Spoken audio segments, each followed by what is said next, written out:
All right, everybody, what is up?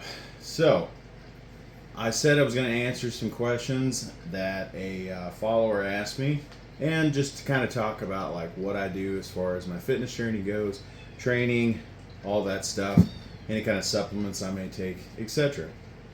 So, at Big Joe the Fool commented, "I'm 330 down from 400 over the last few years. I subscribed because I've only lost weight and built maybe 20 pounds of muscle over a couple of years.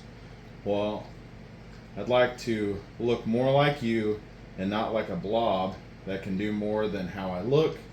Can you continue to make videos and say what you're taking, tips and tricks to look like you, maybe even some alternative tips for getting in shape and things to support your joints too?"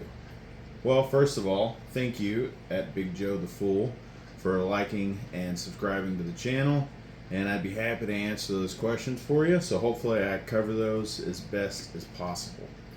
And congratulations on going from 400 to 330. That's a 70-pound drop. That's no small achievement. So good job on that, and keep up the good work. So I'm a tier operator for Redcon 1, so I use a lot of Redcon 1 products. And you can see the logo here on my shirt. I'm going to be 100% honest with you about what I do take and what I don't take. Now, I am not a specialist. I'm not a nutritionist. So you can take it for what it is, meaning I can't give you actual advice. I can just tell you what I do, and hopefully in some way it'll benefit you without getting you hurt or doing something you shouldn't do for yourself. Now, so everybody's different, everybody's body type is different, and so you have ways that you break stuff down, you absorb stuff, you take stuff in, and it's different for everybody. So what I do, every morning I wake up and I have my breakfast, and it's usually like 6 eggs with some spinach and some jalapenos in there, and I have some tater wedges by Great Value I pick up at Walmart, and surprisingly those are actually low in fat, and what fat is there is not a whole lot of trans fat or saturated fat, so you're actually getting good fat from it, and I find that to be a good source of carbs in the morning. Now, there are a whole lot of other better options for carbs in the morning. Now, occasionally, I'll alternate that out with some MRE Light. Now, this will give you some carbs, some protein, and a little bit of fat to go with it. But this is also very healthy, and this is a whole food product, not a whey product, which there's a big difference in the two. And we can discuss that at another time. Now, after breakfast, I have lunch, usually around noon or 1. Like, I'm fixing to have lunch here soon. And it'll probably be like half a pound of chicken with about 11 to 13 ounces of white rice, jasmine rice specifically. I usually use that one. I feel like it tastes a little better. I could be wrong. That could just be my opinion. But that's kind of how I feel about it. Now, also in the morning, I take my my supplements. So I've got my creatine. So this is pre-alkaline EFX, and this I have found to be a really good creatine. And there's a lot of creatine supplements out there that you get stuff that doesn't absorb into your body well or break down well. So you got to make sure and check that out before you start using them. I also take some potassium. Now, you got to be careful with how much potassium you take, because you don't want to take too much, and everybody is different, so be sure to consult the physician before you do anything like this. But this is just what I take. And I take a little bit, so this is 99 milligrams per pill. I take a pill in the morning and a pill in the evening, just to kind of help give me that little bit of potassium I might have missed in a meal, and help prevent cramps, because we all know those suck. I also take a vitamin D3, and just to make sure I get that little bit of extra vitamin D in the morning. my blood work has shown pretty good results, having been taking that for about a year now. And so I don't really feel a need to change it, because if it ain't broke, don't fix it. I take taurine. Now, taurine I started taking every day after my brain injury. So I'll make another video about that later if enough people want me to. But I had a brain injury in October of 2020. That's what these nice scars are on the side of my head. I got titanium plates holding my head together, and I can go into that in detail. But I have found that taurine is good for your cardiovascular health. It's also good for your neurological health, so it means your brain. So it's good for your brain. It's good for a lot of things. There's a lot of benefit for taking taurine, and I started taking that every day. Now, the FDA says that a safe amount would be like 4,000 milligrams a day, so you can take quite a lot of it. But there's actually no cutoff, meaning, from what I've read, there doesn't seem to be a cap as to how much of it you can take that would be harmful. But it suggests, if you Google it, it's about 4,000 milligrams. I probably take around 2,000. And then I take CLA. Now, CLA helps keep the unnecessary fat off of me, out of my diet. And it is pronounced cognitive linoleic acid. I probably messed that up.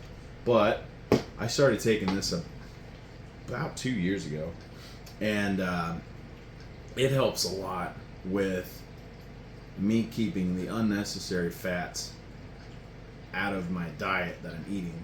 Basically meaning like what my body takes in when I'm eating what I eat every day. Now, I'm currently 315 pounds, and I am 21% body fat. I did a scan about a week and a half ago. And so for my size, that's fairly lean. Now, granted, I still want to be a little bit leaner, but for what I do, it works pretty well. And it's a daily thing. On top of my supplement. Oh, I'm sorry, I skipped something. So, a resting day for me, meaning I'm not doing anything but sitting around the house, I'd burn about almost 3,000 calories. So that means that I need to take in over 3,000 calories to just sit around to maintain what I have. Now, that also means that if I go and work out, I'm obviously going to be burning a lot more. And so it varies to what I do and don't take in. However, I don't really track my macros, but if I had to guess, I'd say I probably eat around, about 5,000, between 5,000 and 6,000 calories a day. But my body is also using the fat reserves that I have in excess to what I don't eat, which is why I've been able to build muscle mass and lose fat at the same time. Now, that is not easy to do for a lot of people, and so I'm very blessed that my genetics has allowed me to do just that. Also, I saw Eddie Hall, which if you don't know who that is, you should. Go check him out. He currently holds the world record at 500 kilo from the floor deadlift. That's 1,102 pounds. He is an absolute animal, and I look up to him a lot. Got his autograph on the wall. Additionally, he made a video where he was talking about you go for a walk first thing in the morning before you have breakfast or anything. So I mix up my BCAAs and my EAAs, and I have that supplement with me, and I'm drinking that while I'm on my walk to just kind of hydrate and wake up my body in a sense. But I go for about 2 miles, and I'm not running. I'm walking at a pretty brisk pace, but I'm not running. And then I come home and rinse off, and I have my breakfast and everything else, and I start my day. But that has really helped me burn that stubborn fat right here in the midsection. That is the hardest to get off of you, and it is the hardest to keep off of you. So that is where I've been struggling with, because most of my body elsewhere doesn't have a whole lot of fat on it. So I hope that helps. And again, this is one video of many. I will make plenty of them. Anytime somebody asks me a question, I'll be happy to answer it, like I always say. And be sure to like and subscribe to my channel. And if there's a little reminder bell, click on it so you don't miss something.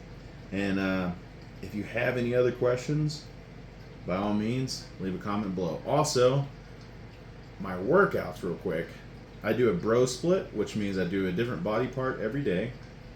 And I max out at least once a week.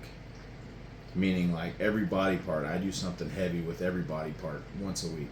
Not a lot of people can do that because you may need more time to recover. Again, I'm fairly genetically gifted. So with my good genetics, I'm able to push myself, which is why I've been able to put on the size that I have.